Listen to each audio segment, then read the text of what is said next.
Bon, salut les gars, Mike pour vous servir. Toute nouvelle vidéo.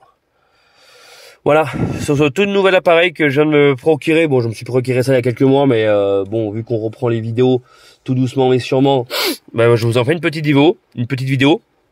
Voilà. Donc, c'est une valise de diagnostic multimarque. Voilà. Comme il en existe des tonnes. J'en ai déjà essayé plusieurs. À titre d'info, ce n'est pas un placement de produit, hein. Je tiens à vous le confirmer. J'aurais bien voulu, mais malheureusement, ce n'est pas le cas. En tout cas, pas encore. Enfin bref. Donc là, on est dans la Opel que je vous ai présenté dernièrement, la Opel à 90 balles que j'ai acheté. Donc, comme pour ceux qui avaient vu la vidéo, vous vous rappelez que il y a un problème d'allumage. Enfin, il y a un problème de raté, quoi, tout simplement. Hein. Donc là, on va vérifier tout ça.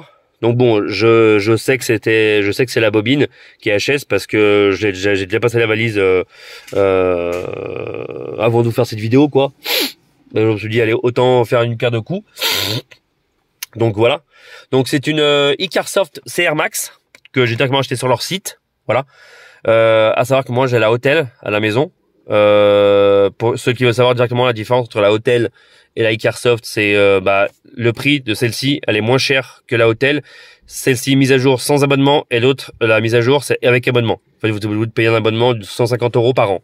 Donc voilà, pour pouvoir obtenir les mises à jour. Mais ça vous empêchera pas de l'utiliser, mais sauf que vous avez pas les mises à jour, alors que là vous les avez les mises à jour et c'est totalement gratuit. Voilà. J'ai commandé directement sur leur site. J'ai pu la régler en 4 fois sans frais parce que bon, moi elle m'a coûté il y avait une remise sur le site plus un code promo d'un autre youtubeur. Ça m'a fait la payer 334 € avec les frais de port gratuits. Donc c'est relativement pas trop mal. Et voilà. Bon, à savoir que là, comme vous pouvez le voir, on peut même la charger dans la voiture. Elle fonctionne très bien. Voilà, elle a plus de batterie, je sais pas pourquoi. Ça faisait plusieurs jours, plusieurs semaines que j'avais pas utilisé. Et voilà. Donc voilà. Donc là, on va le mettre le coup de valise sur la Opel. Hop. Donc là, on met le contact. Hop. Il y a le contact. Voilà. On va la démarrer.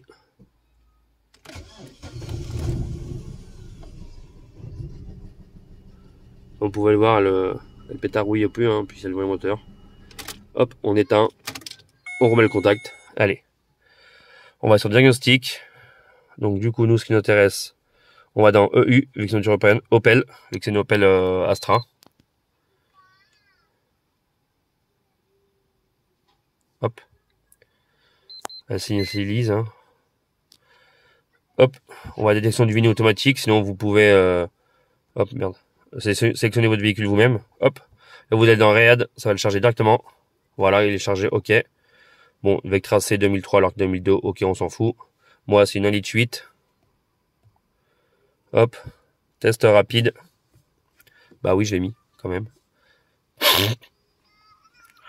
il y a pas mal de défauts. Il teste tous les petits défauts.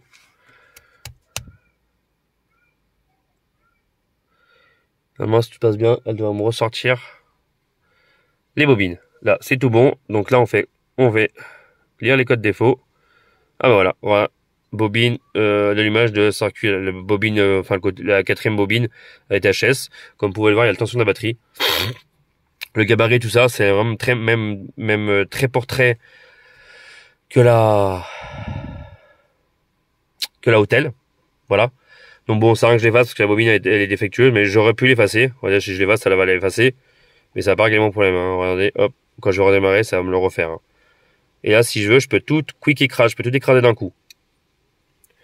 À savoir que si c'est un problème permanent, ça partira pas. Hein. C'est une valise de lecture des codes défauts. Hein. Voilà, ok. Donc voilà, je quitte, yes. Après, vous avez service. Tout ce qui est l'huile reset, les bordels, test de pression. En tout cas, compatible pour cette voiture-là. Hein. Après, pour d'autres voitures, vous avez tout ce qui est compresseur, FAP et toutes les conneries qui vont avec, quoi. Donc voilà. En plus, elle charge avec l'allume-cigare. J'ai juste le contact, donc c'est pas mal. Franchement, elle est pas mal. Pour le prix, elle est pas mal. Donc je quitte. J'ai vu ce que je voulais voir. Hop, après on fait le petit. C'est une tablette tactile, hein, bien sûr. Hop, là on ferme. On se met sur l'accueil. Voilà. Donc concrètement, le gabarit. Pour l'éteindre, on reste appuyé sur son petit bouton. On le passe en off. vais vous montrer le gabarit. Donc là, c'est moi, j'ai choisi celle avec le filière. Vous avez une sans fil, en version Wi-Fi, qui est beaucoup plus chère. Oh, elle me dit qu'il n'y a plus de batterie, ok. Voilà, donc son gabarit, il est comme ça. Anti-choc, je suppose. Donc voilà. Donc concrètement, là en plus on a le petit socle là pour la, hop, pour la mettre là. Bon là, elle tient pas trop. Ah si, là, elle tient. Franchement, j'en suis pas déçu. C'est pas la première fois que j'utilise.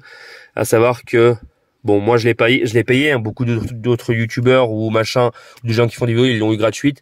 Mais je l'ai payé. Ça me l'a fait payer à 330 €. Je l'ai payé exactement.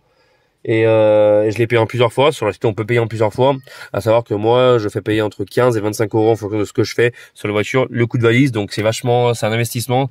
Si on est dans l'automobile, qu'on ait beaucoup de voitures, qu'on soit passionné ou un professionnel, c'est une bonne valise d'entrée de gamme. Enfin, une semi-professionnelle entrée de gamme, quoi. Voilà, à mon sens. Donc voilà. À savoir que là, vous avez le câble qui est fourni avec. En plus, bon là, eux, ils m'avaient donné une rallonge data en plus. Voilà, et la petite prise pour la charger à la maison. Donc voilà concrètement. Et bon, ça c'est la petite sacoche que j'avais acheté à Action. Excusez-moi, j'ai le rhume des foins toujours. Que j'ai acheté à Action pour la foutre dedans. Hein. Parce qu'elle est fournie dans une grosse boîte en plastique, mais elle est vachement pesante et on peut pas la cacher facilement quoi. Donc moi je la laisse dans mon camion et je la mets sous le siège, comme ça elle est bien pour toujours l'avoir à portée de main quoi si vous voulez. Donc voilà. Donc voilà cette petite présentation. Donc je vous ai déjà présenté d'autres petites valises. Mais bon, celle-là, je vous la conseille, franchement. Elle est vraiment top. Vous avez vu, elle est très intuitive. Alors je suis pas diagnostiqueur, moi il me faut juste savoir je veux juste savoir ce qu'elle a comme problème. Je suis pas du tout un diagnostiqueur voilà, on peut dire je suis un diagnostiqueur de pacotille. Moi il faut juste savoir ce qu'elle a. Bon là en l'occurrence, je sais que c'est la bobine, du coup je suis tranquille. Mais voilà, ok. Donc bon, j'espère que cette petite vidéo, elle vous aura plu. Voilà. Donc n'hésitez pas à aller sur leur site pour voir. Voilà, bon, vous avez la marque, vous tapez, je vais pas vous mettre leur site, hein, je suis pas sponsorisé par eux, je le répète. Mais voilà. Donc j'espère elle vous aura plu. Si vous avez des questions, n'hésitez pas à me rejoindre sur la page Facebook ou venir directement me parler en commentaire, me laisser un commentaire. Je vous ai fait un petit test rapide. Je vous ai fait un petit tour du propriétaire rapide de la valise. Hein. On n'est pas là pour faire un tour complet de toutes ces fonctionnalités. Il y a eu d'autres vidéos avant moi qui sont beaucoup plus complètes et beaucoup mieux optées. Mais bon, je vous en fais une vidéo d'une personne qui n'est pas sponsorisée par la marque. Enfin, c'est tout ça en fait le truc. Voilà. Bon, sur ce, on se retrouve très vite pour de nouvelles vidéos. Sur ce, c'était Mike. Allez, à bientôt. Ciao, ciao.